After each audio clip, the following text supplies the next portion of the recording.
with a dream to bring Hobbyganj Islamic heritage to the global stage. আজকে আসছি Habiganj Chanmiya town মসজিদে।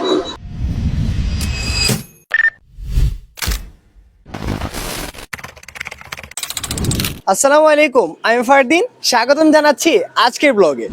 হবিগঞ্জে থেকে তিনকোনা পুকুর পাড় চিনে না এরকম মানুষ হয়তো খুব কম আছে, তবে আপনারা কি জানেন তার পাশে রয়েছে এক প্রাচীনতম মসজিদ যার নাম চানমিয়া টাউন জামে মসজিদ। হ্যাঁ, ঠিক বলছি, মসজিদটি প্রায় ৮০ বছর পুরনো। নির্মিত হয়েছিল চানমিয়া নামক এক দানশীল মুসলমানের উদ্যোগে, যিনি এই এলাকার ধর্মীয় উন্নয়নে অগ্রণী ভূমিকা রেখেছিলেন।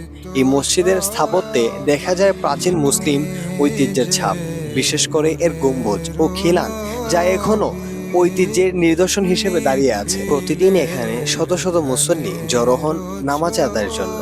আজানের ধ্বনি ছড়িয়ে পড়ে আশেপাশের পাড়ায়, একটা পবিত্র অনুভূতি এনে দেয় পুরো এলাকা জুড়ে। এই মসজিদ শুধু ইবাদতের স্থান নয়, বরং এখান থেকেই ছড়িয়ে পড়ে ইসলামিক জ্ঞান, শান্তি আর ঐক্যের বাণী।